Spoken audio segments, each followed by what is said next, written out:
Azərbaycan Kinematografçılar İttifaqının Lənkəranda Kino Günləri layihəsinin ikinci günündə 2 tammetrajlı film göstərilib.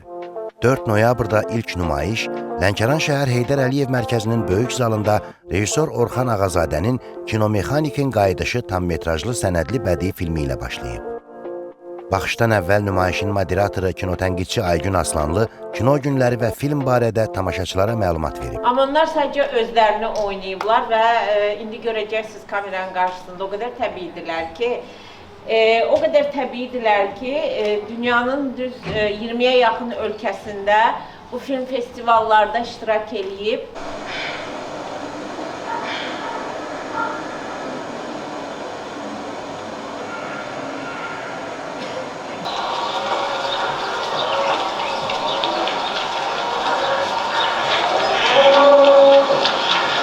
Filmi maraqla qarşılayan tamaşaçılar ekran əsərinin müzakirəsi zamanı fikirlərini söyləyiblər. Filmin birinci üstün cəhəti onun bizim milli ana dilimizdə, Talış dilində olmağındadır.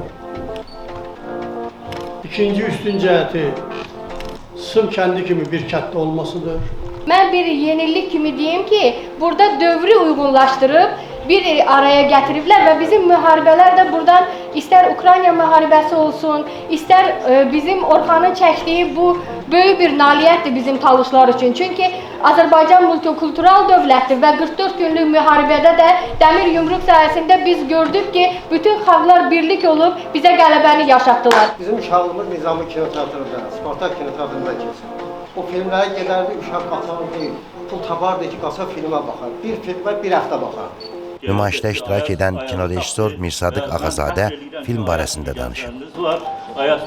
Yəni bir əldən ayaqdan uzaq bir yer, gözdən könüldən uzaq bir yerdə belə bir istedadın çıxması mən sadəcə olaraq fəxr edirəm. Filmdə çəkilən Səmdullah İdrisov və Ayaz Xalıqov verilən sualları cavablandıraraq fikirlərini bölüşüblər. Onu deyəcəksən, bunu edəcəksən və biz belə onu beynimizdə Talış dilində demişik filmdə. Məsələn, Səmdəmin bəzi gülməli zarafatları görürük filmdə. Onlar heç biri sənərdə yoxdur, yəni biz sadəcə gedişata baxaraq bunu demişik. Həmçinin öz filmimizə də baxa-baxa bugün mən orada yeni şeylər görürəm. Elə bir ki, mən bunu izlədim. Keçən səfər ona baxmışam. Qeyd edək ki, Astara rayonunun Sım kəndində çəkilən film Talış və Azərbaycan dillərindədir. Günün ikinci nümayişi Lənkəran Dövlət Universitetinin Elmi Kitabxanasının zalında keçirilib. Burada universitetin müəllim və tələbə heyəti rejissor Qulu Əsgərovun Mən Buradayam İlahi tammetrajlı bədii filminə baxıblar. Nümayişdən əvvəl Lənkəran Dövlət Universitetinin kollektivini aktrisa Günəş Mehdizadə salamlayıb. 2022-ci ildən məhz Lənkəran Astara regionundan başlayıb. Sonradan isə Şirvanda kino günləri, Muğamda kino günləri, Şimalda kino günləri, Aranda kino günləri, Mingəçevirdə kino günləri və Binəsivarda kino günləri layihələri ardıcıl olaraq həyata keçirilir. O, kino günləri barəsində məlumat verdikdən sonra Lənkəran Dövlət Universitetinin Sosial Məsələlər və İctimaiyyətlə Əlaqələr üzrə prorektoru Ramiz Şəmmədov və Kino Günləri layihəsinin icraçı prodüseri İntiqam Hacılı çıxış edib. Kino geniş auditoriya təsir edən bir sənət növüdür və ümidvaram ki, zəfərimizin 5 ilinə həsr olunmuş bu kino günləri çərçivəsində məhz elə zəfər tariximizi əks etdirən bu filmin burada gənclərin üçün nümayiş olunması bizim gənclərin bu ruhda tərbiyə olunmasında mühüm bir rola malik olacaqdır. Çünki bu filmlər çox maraqlı filmlərdir, onlayn platformada yoxdur.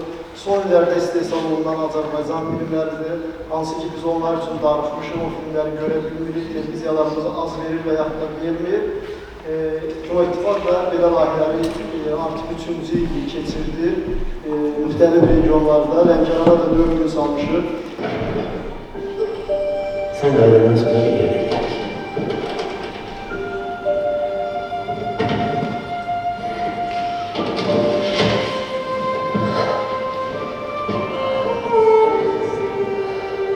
Filmə baxışdan sonra layihənin moderatoru kinotənqidçi Aygün Aslanlı səhnəyə filmdə baş rolu oynayan əməkdar artist aktyor Rasim Cəfərovu dəvət edib. Film haqqında fikirlərini söyləyən tamaşaçılar aktyor Rasim Cəfərova suallar veriblər. Amma hansı səhnə sizi həqiqətən də oynayarkən, yəni bütün səhnələri yaşamısınız da buna söz yoxdur. Amma hansı səhnə doğrudan da sizi təsirləndirdi Mən özümü deyim ki, mən misal üçün müharibədə iştirak eləməmişdim. İndi yaşıma görə filan. Bir qəribə bir borc kimi içimdə bir şey var idi ki, mən özümü borclu hiss edirdim. Mən də bununla necəsə onlar qarşısında belə deyək də öz borcumu verim kimi bir şey var idi. Ona görə hər səhnəyə həssaslıqla yanaşırdı. Qulu da, Nicat da, elə mən də və demək olar ki, bütün səhnələri belə öncə danışırdıq, birinci özümü ağlayırdım, sonra başladım çəkməyə. Belə deyək ki, mimikalarınız olsun, jestləriniz olsun, həqiqətən çox realistik idi. Və buna görə də mən belə deyək də, özü kinonun içində kimi hiss elədim. Və sizə belə bir gözəl kino və belə gözəl aktyorda olmanıza görə də təbrik etmək istəyirəm. Bir Azərbaycan xanımının